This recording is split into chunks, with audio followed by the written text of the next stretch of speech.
La sala estaba en silencio, cargada de un aire espeso de tristeza. Era el velorio del abuelo de Tina, y los familiares se habían reunido para despedirlo. Entre velas encendidas, murmuraciones contenidas y el aroma de las flores funerarias, el ambiente se llenaba de una mezcla de dolor y resignación. Nadie esperaba que aquella noche, marcada por la muerte, también estaría teñida por el misterio. En medio del rezo, el timbre del teléfono interrumpió la solemnidad. Un sonido cotidiano, pero en ese momento resultó casi violento, como una irrupción en un espacio sagrado. El padre de la adolescente desaparecida se levantó lentamente para contestar. Al otro lado de la línea, una voz quebró la calma. Era la voz de una muchacha joven, clara y reconocible. «Papá», dijo. Era China. Durante unos segundos, el tiempo pareció detenerse. El padre, incrédulo, apenas pudo pronunciar palabra. Alguien más tomó el auricular, luego otro familiar, y todos coincidieron. No había duda. Esa voz pertenecía a la niña de 14 años que había desaparecido días atrás en su camino hacia visitar al abuelo enfermo. El dolor del luto se mezcló con un rayo de esperanza tan inesperado como inquietante. La llamada no fue la única. Varias veces más, el teléfono volvió a sonar. Cada vez, diferentes parientes respondieron y escucharon lo mismo. Tina, suplicante pero cercana, como si estuviera a la vuelta de la esquina. Le rogaron que regresara, que volviera a casa, que no se escondiera más. Nadie podía comprender qué sucedía ni por qué eligió ese momento, justo cuando su abuelo había partido, para manifestarse. La noticia se expandió rápidamente entre los presentes. Tina estaba viva, o al menos así lo creían todos los que habían reconocido su voz. Pero junto con la esperanza surgió un escalofrío colectivo. ¿Por qué no apareció en persona? ¿Dónde estaba realmente? Aquella primera llamada transformó una reunión de duelo en el inicio de un enigma que, con el tiempo, se convertiría en uno de los misterios más perturbadores de la comunidad. El misterio comenzó días antes de aquel velorio. El 14 de septiembre, según los registros familiares, Lin Xinjing, a quien todos llamaban cariñosamente Tina, salió de casa con la intención de visitar a su abuelo enfermo. Tenía 14 años, llevaba puesto su uniforme escolar y cargaba con una pequeña mochila. El trayecto era familiar, no demasiado largo, y para una adolescente acostumbrada a recorrer el barrio no parecía implicar peligro. Sin embargo, Tina jamás llegó a su destino. Al principio, la desaparición no generó pánico inmediato. En la región, las autoridades estaban acostumbradas a recibir reportes de adolescentes que se escapaban de casa, aunque la mayoría regresaba al cabo de unas horas o días. En el caso de Tina, los investigadores destacaron de inmediato dos elementos. No se había llevado su pasaporte y no contaba con dinero suficiente para sostenerse lejos. Estos hechos reforzaron la hipótesis inicial de que se trataba de una fuga temporal producto de la rebeldía o la frustración juvenil. Los padres, sin embargo, vivieron una angustia creciente. Aunque aceptaban que en las últimas semanas Tina había mostrado señales de incomodidad y descontento, como silencios prolongados, discusiones pequeñas y cierto retraimiento, nunca imaginaron que pudiera desaparecer por completo. Algunos amigos de la escuela, entrevistados por la policía, mencionaron que la adolescente parecía desanimada y que en ocasiones había expresado deseos de alejarse por un tiempo. Estos testimonios consolidaron la idea de que la muchacha había decidido huir. Pero con el paso de los días, la lógica del caso comenzó a resquebrajarse. Las fugas adolescentes en el país casi siempre terminaban con el regreso voluntario del joven, generalmente motivado por la falta de recursos, el miedo o el cansancio. Sin embargo, Tina no volvió ni dio señales de contacto. Ninguno de sus amigos recibió mensajes, y las redes sociales de la época quedaron inactivas. Para los investigadores, la ausencia de movimiento digital era un indicio extraño. La familia insistió en que la situación no encajaba con un simple acto de rebeldía. Tina era reservada, sí, pero también estaba profundamente unida a su abuelo, cuya salud se deterioraba rápidamente. Precisamente el día en que desapareció, ella había insistido en ir a verlo. Este detalle volvió incomprensible la hipótesis de que hubiese huido de manera planificada. Mientras la policía clasificaba el caso como posible fuga, la madre describía noches enteras sin dormir, repasando cada conversación con su hija en busca de una pista. El padre, por su parte, pegó carteles en calles y mercados, aferrado a la esperanza de que alguien la hubiera visto. Pero el silencio fue absoluto. Ninguna cámara de seguridad arrojó información concluyente y ningún testigo presencial pudo ubicarla tras su salida de casa. Así, la desaparición de Tina pasó de ser considerada una escapada juvenil a convertirse en una ausencia desconcertante. Lo que comenzó como un caso rutinario para la policía pronto se transformó en una herida abierta para la familia y en un enigma que retaría toda explicación lógica. El velorio del abuelo de Tina debía ser un momento de recogimiento, una despedida íntima para una familia devastada por la pérdida. Sin embargo, fue precisamente allí, en medio de la tristeza, donde surgió el elemento más perturbador de toda la historia. La familia había publicado en el obituario un mensaje dirigido expresamente a la adolescente desaparecida. Una súplica para que se presentara y pudiera ver por última vez a su abuelo antes del entierro. Era un gesto cargado de amor y desesperación, con la esperanza de que la noticia llegara a sus oídos. Nadie esperaba que ese llamado tuviera respuesta. La primera llamada entró avanzada la tarde, cuando el salón estaba repleto de parientes, vecinos y amigos. El padre de Tina contestó y escuchó, incrédulo, la voz de su hija. Según su relato, el tono era suave pero firme, idéntico al de la adolescente. «Papá, soy yo», alcanzó a decir. Fue un instante de conmoción. El hombre, con lágrimas en los ojos, apenas logró responder antes de que la voz se desvaneciera en la línea. Le siguieron más llamadas. No una, ni dos, sino varias a lo largo de las horas siguientes. Cada vez, alguien diferente levantaba el auricular. Un tío, una prima, la propia madre. Todos afirmaron lo mismo. La voz que escuchaban era la de Tina.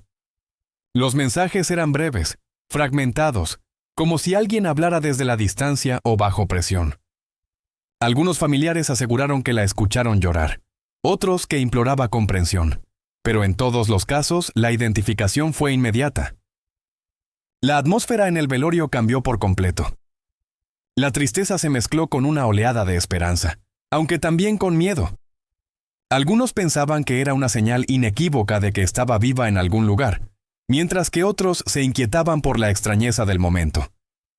¿Por qué elegir ese día? ¿Justo durante el funeral? ¿Por qué no presentarse en persona si estaba lo suficientemente cerca para llamar? La noticia corrió entre los presentes y rápidamente llegó a los oídos de la policía. Ante la insistencia de la familia, las autoridades comenzaron a rastrear las llamadas. Los agentes, sin embargo, se mostraban escépticos. En su experiencia, era común que en casos de desapariciones surgieran llamadas anónimas de bromistas o personas malintencionadas.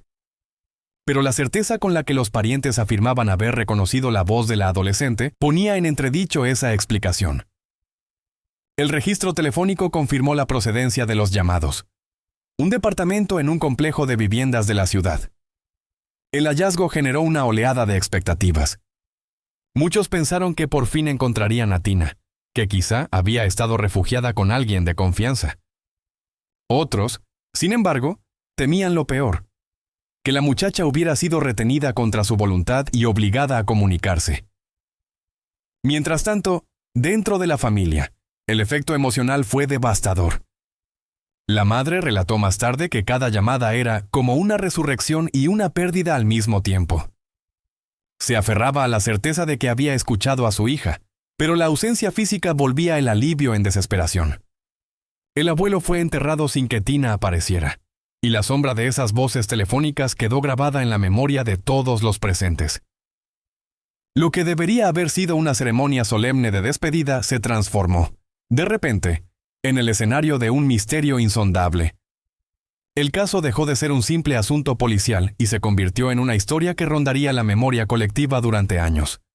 Las llamadas imposibles de una adolescente perdida.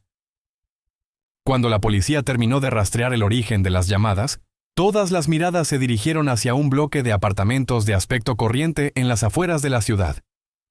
El edificio, de paredes grises y pasillos estrechos, parecía un lugar rutinario, ajeno a cualquier misterio. Sin embargo, para los familiares de Tina, ese conjunto de ladrillos y concreto representaba la posibilidad de recuperar a su hija. Un equipo de agentes se presentó en el lugar con la expectativa de encontrar respuestas inmediatas. Golpearon la puerta del departamento señalado y, tras no recibir respuesta, ingresaron por la fuerza. Lo que hallaron dentro fue desconcertante. Un espacio vacío, con pocos muebles, sin signos evidentes de ocupación reciente. No había ropa, utensilios personales ni rastros de la adolescente desaparecida. Solo un teléfono fijo, cuya línea coincidía con la que había originado las llamadas. El hallazgo generó más preguntas que certezas. ¿Quién había hecho las llamadas? ¿Por qué desde un departamento prácticamente deshabitado? Los vecinos fueron interrogados, pero la mayoría afirmó no haber visto a nadie entrando o saliendo en los días previos. Algunos mencionaron que el lugar llevaba semanas, incluso meses, sin un inquilino estable. La policía, ante la ausencia de pruebas físicas, optó por una explicación pragmática. Las llamadas eran obra de un impostor, alguien con acceso al departamento que decidió jugar con el dolor de la familia. Oficialmente, la investigación clasificó los sucesos como un engaño telefónico. Para las autoridades, el caso no era más que un episodio de crueldad anónima que había aprovechado la vulnerabilidad de los deudos. Pero la conclusión no convenció a quienes escucharon la voz de la muchacha. Los parientes insistieron en que no se trataba de una imitación. La entonación, las expresiones, incluso los silencios, correspondían a Tina. La madre declaró que ninguna broma podría replicar la voz de una hija de esa manera. Su convicción fue compartida por varios tíos y primos que habían respondido las llamadas. La frustración se apoderó de la familia. Lo que parecía una pista concreta terminó en un muro sin salida.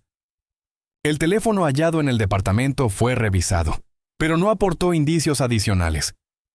No hubo huellas útiles, ni grabaciones, ni rastros que vincularan a la adolescente con aquel espacio. Así, el episodio del departamento se convirtió en el primer gran callejón sin salida de la investigación. La esperanza de hallarla viva se mezcló con la impotencia de no tener pruebas. La paradoja era insoportable. Todos afirmaban haber escuchado a Tina, pero la realidad material negaba cualquier rastro de su existencia en aquel lugar. Si algo sostuvo viva la memoria de Tina más allá de los informes policiales, fue la insistencia de sus familiares en que aquellas llamadas no podían haber sido un engaño. Para ellos, no se trataba de una ilusión producto del duelo ni de una confusión en medio de la tristeza. La convicción era unánime. La voz escuchada en el teléfono pertenecía a la adolescente desaparecida. La madre relató en entrevistas posteriores que reconoció no solo el timbre de la voz, sino también las pausas características de Tina al hablar, su manera de arrastrar ciertas sílabas y hasta la respiración entre frases. No era un extraño jugando con nosotros, aseguró con firmeza. Era mi hija, y me estaba llamando. El padre, aunque más cauto en sus declaraciones, coincidió en que la identidad de la voz era inconfundible. Para él, lo más doloroso fue la brevedad de los mensajes, como si Tina hubiera querido hablar más pero algo se lo impidiera. Los tíos y primos que atendieron las llamadas ofrecieron testimonios similares. Una prima de 16 años, muy cercana a la desaparecida, contó que Tina solía usar expresiones particulares cuando estaba nerviosa, y que esas mismas palabras se escucharon en el auricular. Uy, no había duda. Era ella, y estaba asustada, insistió. Más allá del círculo familiar, algunos amigos de la escuela se sumaron al coro de voces. Aunque ellos no escucharon directamente las llamadas, afirmaron que la descripción coincidía con lo que conocían de la personalidad de la joven.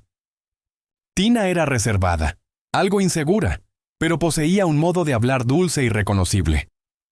La idea de que alguien pudiera imitarla a la perfección les parecía imposible.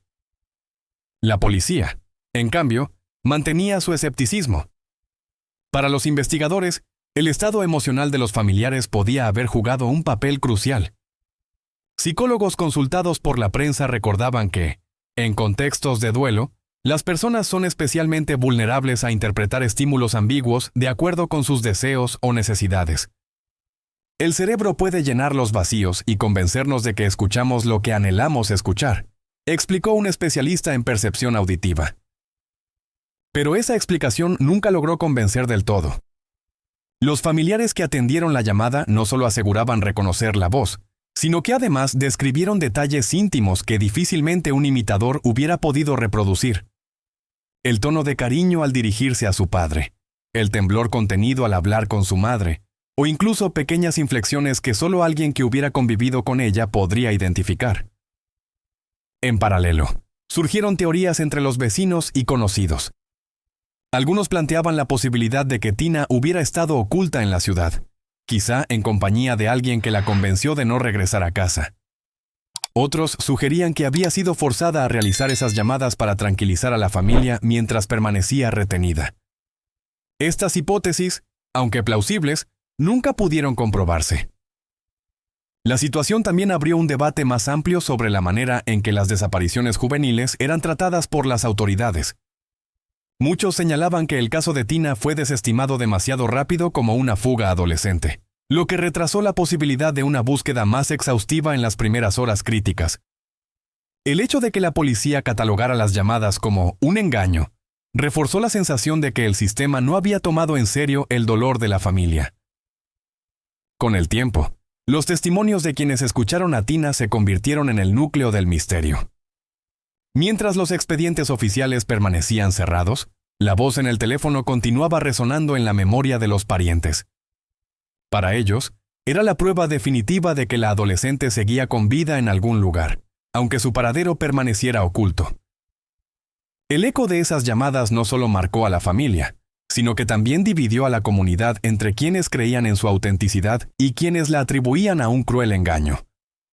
Lo único cierto es que las palabras de Tina, o de quien fuese, quedaron suspendidas en el tiempo como un testimonio imposible de ignorar. A falta de pruebas concretas, el caso de Tina se convirtió en terreno fértil para las especulaciones. Cada hipótesis intentaba explicar lo imposible. ¿Cómo una adolescente desaparecida podía comunicarse por teléfono sin dejar rastro?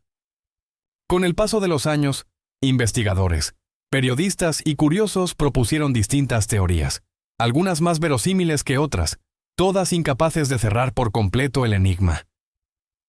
La primera hipótesis, sostenida por la policía desde el inicio, fue que Tina había huido de casa. Las señales de descontento en las semanas previas a su desaparición parecían reforzar esa posibilidad. Bajo esta mirada, las llamadas habrían sido intentos breves de contacto, quizá realizados desde un lugar seguro donde se ocultaba. Sin embargo, la falta de dinero, documentos y un plan concreto hacía que este escenario se debilitara. Además, ninguna fuga juvenil en el país había mantenido un silencio tan prolongado. Otra posibilidad fue que Tina hubiera sido víctima de un secuestro y obligada a realizar las llamadas para tranquilizar a la familia. Esta teoría explicaría el tono nervioso que algunos familiares notaron en su voz. Sin embargo, nunca hubo una demanda de rescate ni pruebas de coerción. El hecho de que las llamadas se rastrearan hasta un departamento vacío tampoco encajaba del todo con un plan de retención prolongada. Para las autoridades, la explicación más práctica fue la de un impostor. Alguien, quizá con acceso al departamento vacío, habría realizado las llamadas con la intención de engañar o perturbar, Pero esta conclusión chocaba con un obstáculo importante: la certeza de los familiares. ¿Podía un imitador reproducir con tanta precisión los matices de la voz de una adolescente, al punto de convencer a múltiples parientes? Los expertos en criminología reconocen que, aunque posible, era improbable. Más allá de lo racional, surgieron interpretaciones vinculadas a lo sobrenatural. Algunos recordaron relatos populares de llamadas fantasma, casos en los que voces de personas fallecidas se habrían manifestado a través de líneas telefónicas. La coincidencia temporal con la muerte del abuelo avivó estas conjeturas. ¿Podría tratarse de un mensaje desde otro lado? Aunque carentes de evidencia científica, Estas versiones circularon con fuerza en la comunidad, reforzando la dimensión misteriosa del caso. Psicólogos apuntaron a la vulnerabilidad emocional de los familiares durante el velorio. En un estado de duelo intenso, afirmaban, la mente puede amplificar percepciones y llevar a reconocer voces incluso cuando no coinciden exactamente. Sin embargo, otros especialistas en fonética y comunicación subrayaron que el reconocimiento de voces familiares suele ser altamente confiable, lo que da más peso al testimonio de quienes escucharon a Tina. En definitiva, ninguna teoría logró imponerse como definitiva.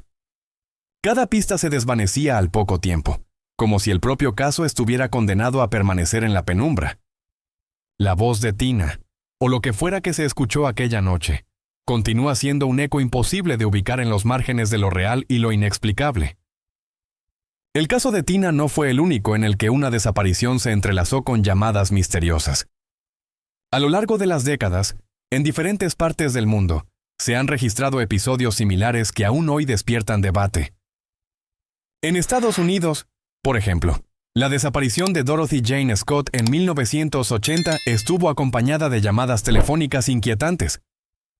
Durante meses, la familia recibió mensajes de un hombre que aseguraba tenerla, con detalles que solo alguien cercano podría conocer. Aunque finalmente su cuerpo fue hallado, el autor de las llamadas nunca fue identificado. La similitud con el caso de Tina radica en el uso del teléfono como canal de angustia y confusión, donde cada timbrazo se convertía en una mezcla de esperanza y terror. En otros contextos, se han documentado los llamados phone calls from the dead, o llamadas atribuidas a personas fallecidas. Estos relatos, recopilados por investigadores de lo paranormal, describen conversaciones breves en las que la voz de un ser querido ya muerto se comunica antes de desaparecer sin dejar rastro. Aunque estas historias carecen de verificación científica, han alimentado durante años la fascinación por los límites entre la vida y la muerte. El hecho de que las llamadas relacionadas con Tina ocurrieran justo durante el velorio de su abuelo reforzó este paralelismo en la imaginación colectiva. También existen casos de adolescentes desaparecidos en Asia donde se recibieron mensajes de texto o contactos esporádicos desde ubicaciones imposibles de rastrear. En la mayoría, las autoridades los catalogaron como engaños, pero las familias mantuvieron la firme convicción de que eran genuinos. La constante es la misma: la tecnología como puente entre la esperanza y la incertidumbre. Comparado con estos ejemplos, lo de Tina permanece singular. No hubo amenazas, ni pruebas físicas, ni un cierre parcial del caso. Solo voces reconocidas por sus seres queridos y un departamento vacío como única pista tangible. Es precisamente esa mezcla de elementos, lo cotidiano del teléfono y lo inexplicable de su contenido, lo que hace que la historia continúe ocupando un lugar especial en el catálogo de misterios sin resolver.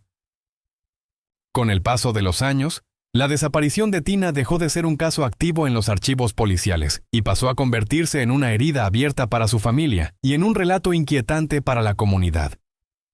La falta de pruebas concretas, sumada a la imposibilidad de confirmar la autenticidad de las llamadas, transformó la historia en un símbolo de lo que significa vivir con la incertidumbre. Para los padres, cada aniversario es un recordatorio doloroso de que nunca tuvieron la oportunidad de enterrar a su hija ni de conocer la verdad. La madre confesó en una entrevista que a veces sigue soñando con el sonido del teléfono, convencida de que la próxima llamada podría ser ella. El padre, aunque más resignado, reconoce que cada vez que escucha un timbre siente un nudo en la garganta.